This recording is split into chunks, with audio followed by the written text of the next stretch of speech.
I just got an LA tattoo.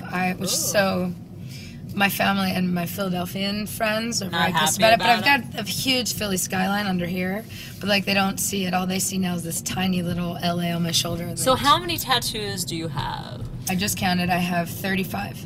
You have 35 tattoos. I do. What's your favorite one? My chest. It says La Mia Familia. Yeah. It's Italian. It's just my family. Aw. Yeah. Just right on the boobs? Yeah, I mean, I think chest tattoos are pretty dope. Wow. How do your family feel about it? They hate it.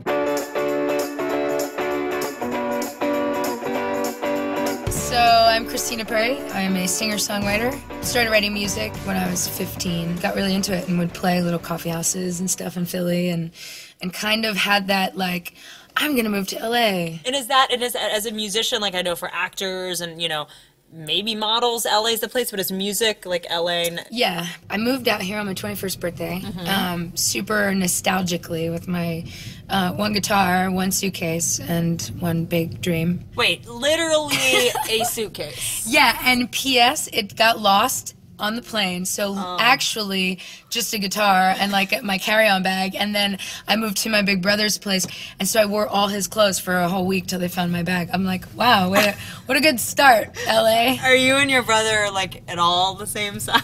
Kind of. I mean, sort of, but I definitely looked like a dude for a week. And what was your first response to when you came to LA? Like, what was your interpretation of the city? I didn't have a car when I first moved here. I'm like, I'll just walk around. No. Yeah. Like, LA, you have to have a car. Yeah. So I figured that out really fast. But then I got a restaurant job. I ended up meeting people because that's how I was a waitress. That was my big. I figured out I'm a master waitress. If you do something, I read for like more than 1,500 hours or 15,000 hours or something crazy. You're like a master. You're an expert at it. I'm an expert waitress. Do you feel like being a waitress has inspired you as a musician? Not at all.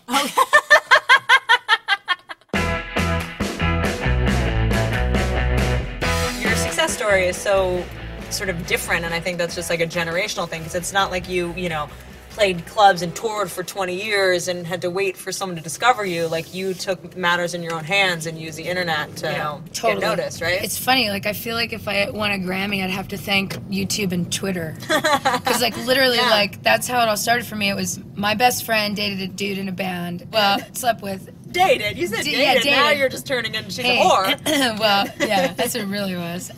He ended up following her on Twitter. Dude was the intern for my management company. So my management company asked this dude to find somebody on the internet that they should know, like some artist. He saw her tweet, and she tweeted a video of me, and then that's how it happened. I would definitely say that that's like the new, like, driving around in a van playing bar after bar after bar. Like street performer. Is like your skills on the internet and like social networking and, you know, just kind of building an online presence. It's bananas.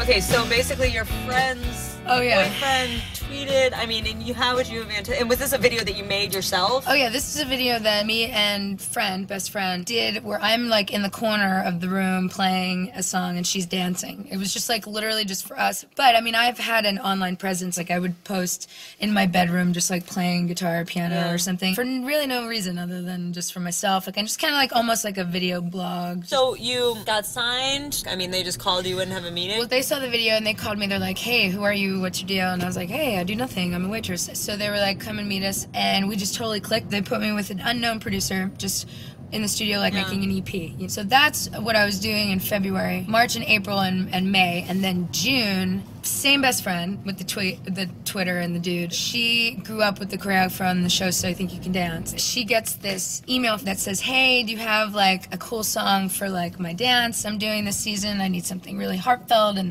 And so my best friend's like, yeah, I do. And she gives her just my demo of this song, Jar of Hearts. Stacey's like, yeah, I love it. We literally had 5 days to like get it all perfect, totally ready for what we thought was just maybe a little boom that would be like, oh, maybe all the people who are watching that show might buy it on iTunes. Yeah. You know, that best case scenario. But what really happened was madness, like all of a sudden existed.